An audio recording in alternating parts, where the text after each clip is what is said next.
আমার স্বামীর সবচেয়ে একটা বড় দুর্বলতা আছে, সেটা হচ্ছে বুড়ো বেডির প্রতি। বুড়ো বেডির প্রতি আমার স্বামীর খুব দুর্বলতা।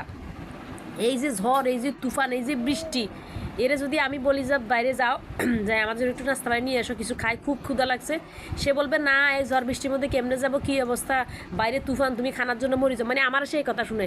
কিন্তু কেউ যদি তারা বলে, কোনো বুড়ো মহিলা যদি, মধ্যবয়স্ক মহিলা যদি বলে আমার মিটারের কার্ডটা একটু রিচার্জ করে দেন, ওই ফানির মধ্যে যদি যোগ থাকে, সাপ থাকে, ও ঝাঁফাই পরে যে কাজটা করে দিয়ে আসবে। মানে তার এত দুর্বলতা, এত দুর্বলতা, ঘরের বেডির প্রতি তার এই দুর্বলতা। আমার স্বামীর সবচেয়ে একটা বড় দুর্বলতা আছে, সেটা হচ্ছে বুড়ো বেডির প্রতি। বুড়ো বেডির প্রতি আমার স্বামীর খুব দুর্বলতা। এই যে ঝড়, এই যে তুফান, এই যে বৃষ্টি, এরে যদি আমি বলি যে বাইরে যাও, যাই আমার জন্য একটু নাস্তা বানিয়ে নিয়ে এসো, কিছু খাই, খুব ক্ষুধা লাগছে, সে বলবে না এই ঝড় বৃষ্টির মধ্যে কেমনে যাবো, কী অবস্থা, বাইরে তুফান, তুমি খানার জন্য মরি যাও। মানে আমার সেই কথা শুনে।